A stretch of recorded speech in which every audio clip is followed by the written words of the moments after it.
Hello viewers, welcome to Fast Updates. இந்த வீடியோவில் நம்ம கார்த்திகை தீபம் சீரியலோட அப்டேட்டை பார்க்கலாம். ஸ்கிப் பண்ணாமல் கடைசி வரை ஃபுல் வீடியோவை பாருங்கள்.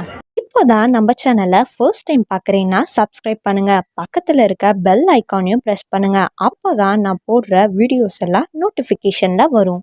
இப்போ நம்ம வீடியோக்குள்ளே போகலாம். கார்த்திகை தீபம் சீரியலோட அப்டேட் தான் இன்றைக்கி எபிசோட்ஸ் அப்படின்னு பார்க்கும்போது சந்திரா மாட்டுவாங்களோ அப்படின்னு நினச்சேன். பட் பார்த்தீங்கன்னா ஃபர்ஸ்ட்டு கார்த்திக் வந்து அந்த வீடியோவை வாங்கிட்டு போய் மயில் கிட்ட சொல்லுவாங்க. ஸோ அதுக்கு மயில் வந்து இதையே காட்டிடலாம், சின்ன வீட்டை விட்டு துரத்திடலாம் அப்படின்னு சொல்லிட்டு. பட் கார்த்திக்கோட சைலன்ஸ்க்கு காரணம் பார்த்திங்கன்னா இன்றைக்கி சொல்லியிருப்பார் இல்லையா, அத்தை நம்ம ஃபேமிலியில் ஒருத்தவங்க எவ்வளோ கெட்டவங்களாக இருந்தாலும் அவங்க ஃபேமிலியில் ஒருத்தவங்க அவங்கள அதாவது எல்லாருமே நம்பியிருக்காங்க அப்படின்ட்டு. எப்போ வந்து ரேவதிக்கு வந்து அவங்க தூக்கி வளர்த்த பொண்ணையே ஜெயிலுக்கு போகணுன்னு நினச்சாங்களோ அப்பயே நான் முடிவு பண்ணணும் அப்படின்னு சொல்லியிருப்பார். அந்த டைலாக்லாம் நல்லா இருந்தது. அதுக்கப்புறம் பார்த்திங்கன்னா சொன்ன மாதிரி அந்த வீடியோ மட்டும் காட்டியிருந்தால் பத்தாது, இதில் சிவனாண்டியும் கூட இருக்காங்க.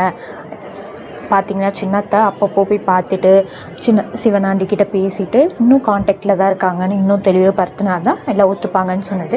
ஸோ கார்த்திக்கோட பிளானுமே நல்லா தான் இருக்குது, கரெக்ட் தான். இவர் சொன்னதுமே எல்லாமே ஒரேடியாக வந்து முடிச்சு எல்லா ப்ராப்ளமும் சால்வ் ஆயிரும் அப்படின்னு நினச்சி சொல்லியிருப்பாங்க. அதுக்கப்புறம் அந்த நகையுமே போலி நகையை சேட்டு மூலயமா வச்சு அதுக்கப்புறம் அந்த போலி நகைக்கும் காசு கொடுக்குறேன் அப்படின்னு சொல்லிட்டு கடங்கார மூலயமா சிவனாண்டிக்கு பிரச்சனை கொடுத்து அந்த மாதிரி பண்ணியிருப்பாங்க.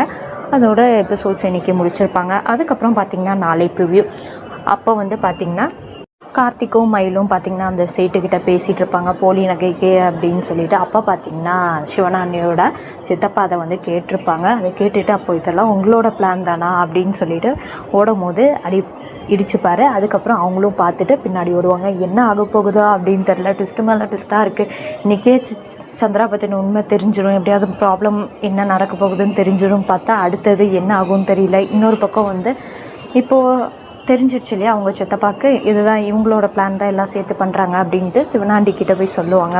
ஒருவேளை இவங்க பிடிச்சி வச்சுட்டு என்ன நடக்க போகுது, ட்விஸ்ட்டு மேலே ட்விஸ்ட்டாக இருக்க போகுது. ஸோ வெயிட் பண்ணி பார்க்கலாம். இது வேறு எப்போ முடிப்பாங்க, இதுக்கு ஒரு எண்டு இருக்கா, எப்போ எண்டு வருதுன்னு வெயிட் பண்ணி பார்க்கலாம். இதுதான் கேரியோட அப்டேட். உங்களுக்கு இந்த அப்டேட் பிடிச்சிருக்கா? இந்த வீடியோ பற்றின கருத்தையும் கீழே இருக்க கமெண்ட்ஸ்லாம் மறக்காமல் கமெண்ட் பண்ணுங்கள்.